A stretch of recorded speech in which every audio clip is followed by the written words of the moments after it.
This is really exciting time for me because John and I go back almost 30 years. John and Pam, both, go back almost 30 years.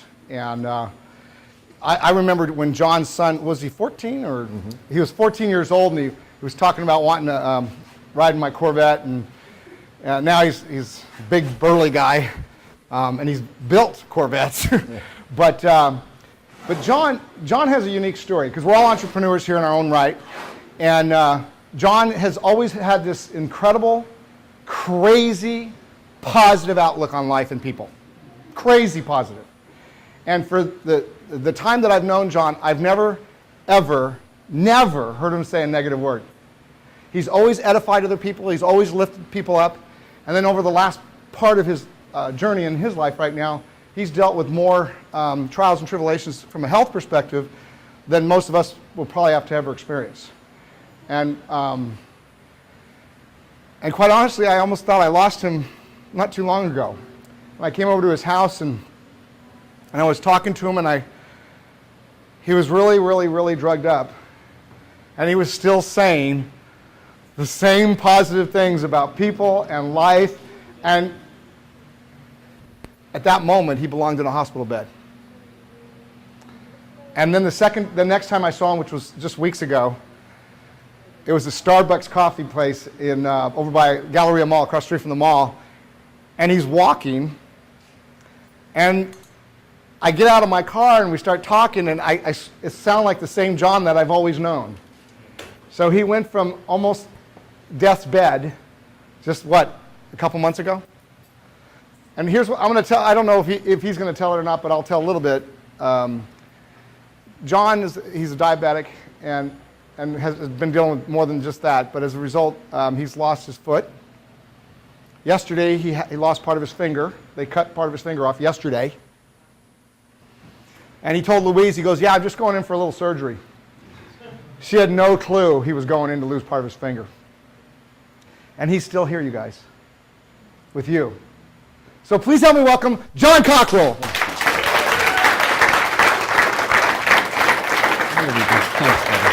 Love you, Russ.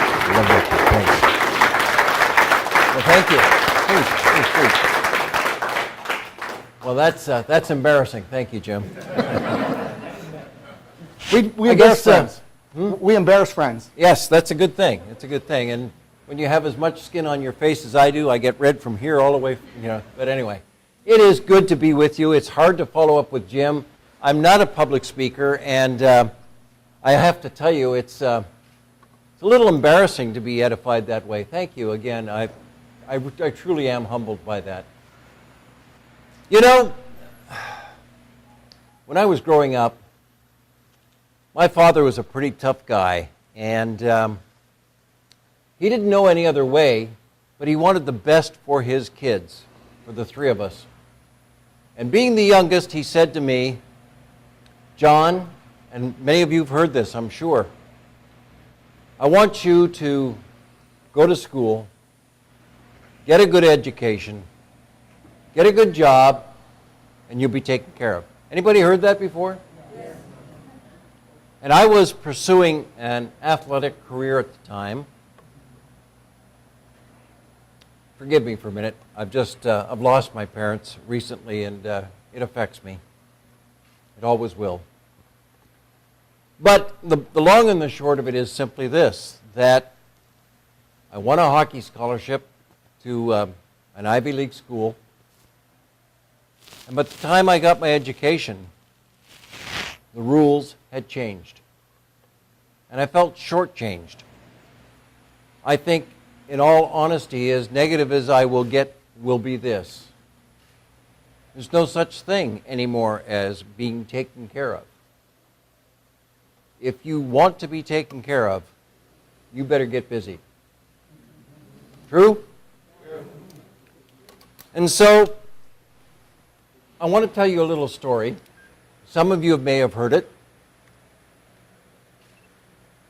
There was a farmer. We'll call him Old MacDonald just for fun's sake. And he had some chickens and ducks and geese and pigs and cows. And one day, the chicken came to the pig and he said, Old man McDonald's been pretty doggone good to us over these years, taking care of us. I think we ought to do something to show our appreciation. And the pig said, damn good idea, I think you're right. What do you suggest? He said, well, why don't we make him breakfast? I'll provide the eggs, you provide the bacon. The pig looked at him and he said, that's an easy decision for you, but that's a major commitment for me. And that's really what I want to talk about. You know, here we've just lost one of our greatest entrepreneurs of the modern day, Steve Jobs. And I don't know whether you've heard him, but he made a speech about 8 or 9 years ago, and he talked about entrepreneurialism. He talked about making a decision as opposed to a commitment. He talked about passion. And then he talked about sanity. And I know that several of you are probably in what we call the non-traditional business world, such as I am. And several of you are probably from the traditional business world. You know, it's very, very interesting. A lot of times those of us in the non-traditional, or if I can, call it network marketing or multi-level marketing business, we want to talk to everybody about how great our business is. And then we wonder why people from the traditional business world say no to us. The truth of the matter is Steve Jobs understood it. He said those people are sane. Not insane, they're sane. After all, who would want to have a non-traditional job in the multi-level marketing business where you're going to get rejected 9 times out of 10 every day? You'd have to be insane to want to do that, right? No, you have to be passionate to do that. You've got to love whatever it is you choose to do in life. And especially in this economic time that we live in today. You know, I don't believe in big government. I don't believe in government being there to help me out. If I'm going to do it, I'm going to do it on my own. If I'm going to do it, I'm going to make my own mistakes and live with them, learn from them, and get on down the road. As they say, Fido, forget it, drive on. I love what I do. And what do? I meet new people every day. After all, there are only 2 kinds of people in this world. I know you've probably heard all the jokes about there are really only 3 kinds of people in this world. You know what they are, right? People who, let me think, how does it go now? People who know what's going on, people who don't know what's going on, and people who just say, what's happening? And the truth of the matter is there are really only 2 kinds of people in this world if your attitude, if your mindset is right. And what are those 2 kinds of people? In John's world, they're friends and friends you haven't met yet. That's it. And we love to go out. This is what Pam and I do. We love to go out and simply meet people with no expectation, nothing expected in return, no hard questions asked, no hard sell on what we do. This is who we are, this is what we do. If it's great with you, it's great with me, but either way, we have an opportunity to develop a relationship that could span our lifetime. How great is that? How great is that? When you take the pressure off of products, services, and money, you get an opportunity to meet people who they really are and where they really live. That's just fabulous. I want to take a minute, because we have our guest here from Canada, to say a couple of words to you that will give you a key indication of who I am. And those 3 words are out, about, and house. Victoria, British Columbia. Nice to meet you. I also want to take a moment to introduce my wife, who is the rock that has taught me so much, who has held my life together. She, for your information, co-hosts a national conference call every week called Women on Fire. And if you would please welcome my wife, Pam Cockroll.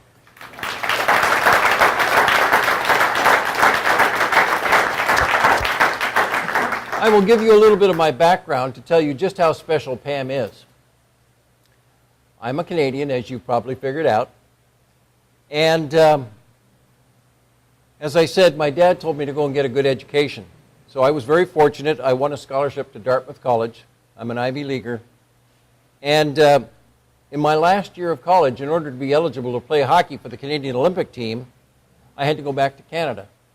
So I finished up my education at Carleton University in Ottawa, Ontario, and was on the Olympic team in 1968 in Grenoble, France, playing hockey.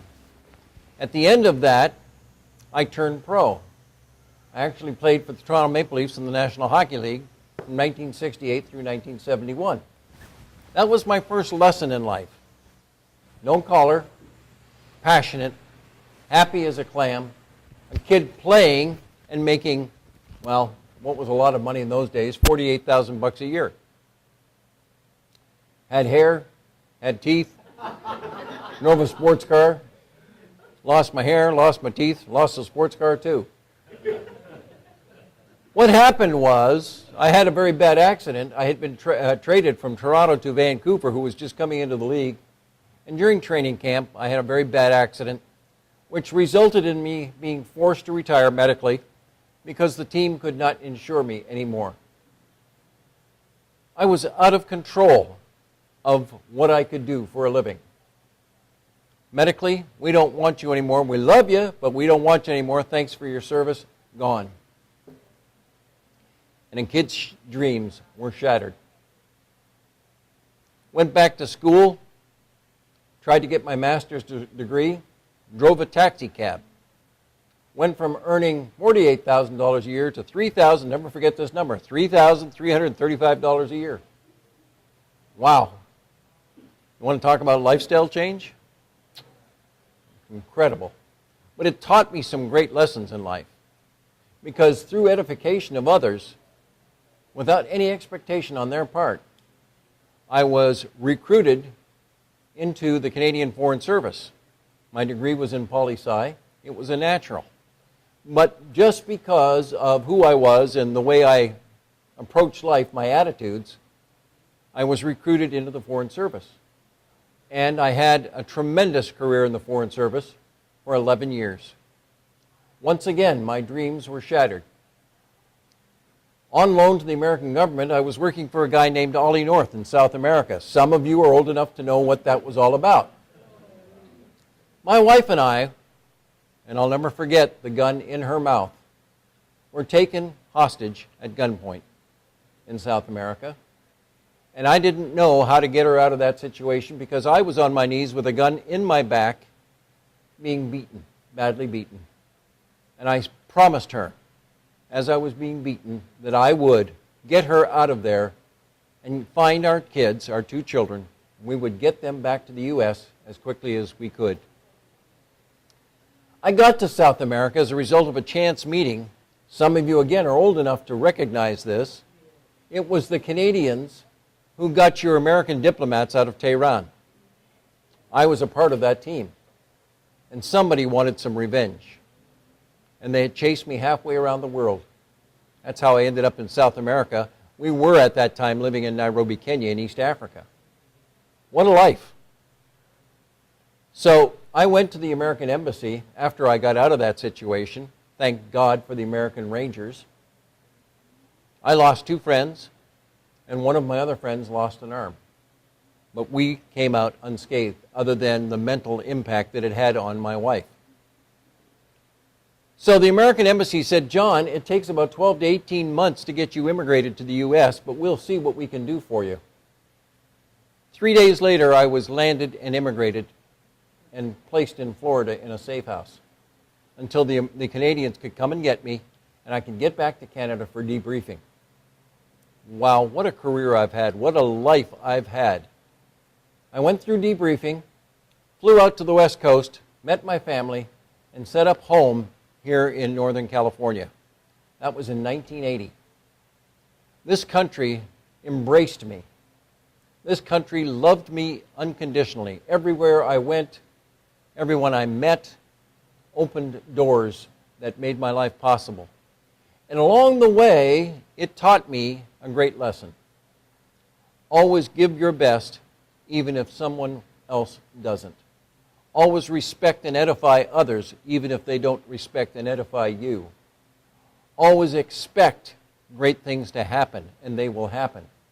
Have a passion for whatever it is you choose to do in life. And that passion has carried me all the way through to today and will continue through the rest of my life. When I got to the United States, I thought, what am I going to do? I'm a used-up bureaucrat, ex-hockey puck, who really didn't have any talents or skills outside of political reporting. And I went to a search agency to look for a job, and they offered me a job to be a recruiter. And so, not doing anything else, I took it. And I learned all about people. It was a great lesson. Isn't it funny how in life everything you've done up until now prepares you for what you're about to do next? Isn't it wonderful? So I learned all about people and how flighty they could be. I learned about people and how tremendous they could be. And I chose, because life is a choice, to treat everybody as if they were the best thing that had ever happened to me, and they could enrich my life in every way. And I glommed onto people, and I gleaned from them everything that I could that was positive. And it prepared me more and more and more. When we decided to move up to Sacramento to give our children a better quality of life, I looked around and I had prepared several ideas in my mind about what I wanted to do with the rest of my life.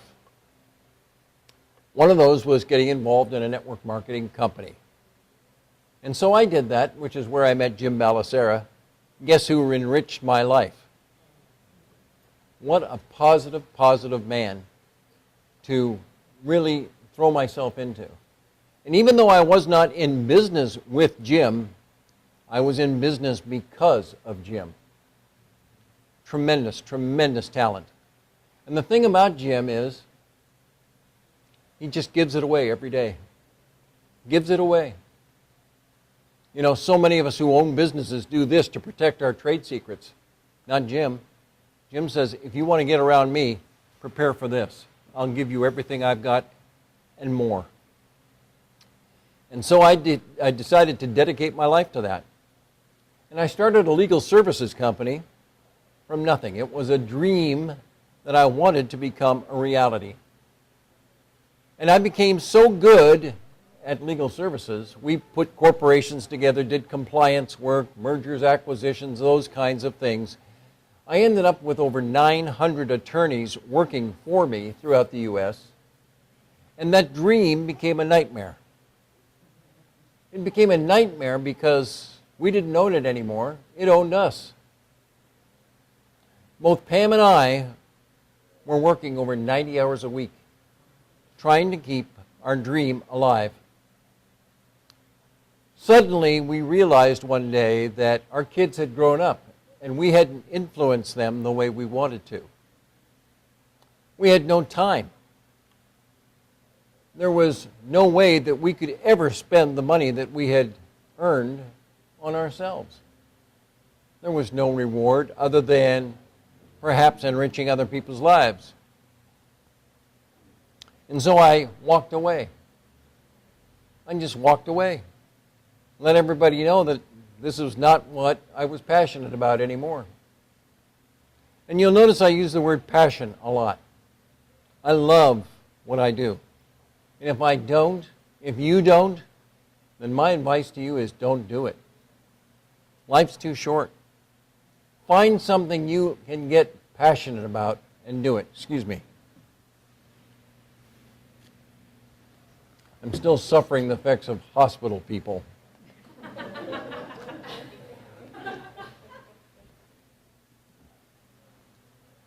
In the last 24 months, I have had 19 surgeries. Major surgeries. This is the most minor thing that has happened to me in the last 24 months. And so when Louise said to me, "Are you going to be able to make it?" I said, "Yeah, I've got a minor procedure on Monday. I'm going to cut my finger off. Big deal."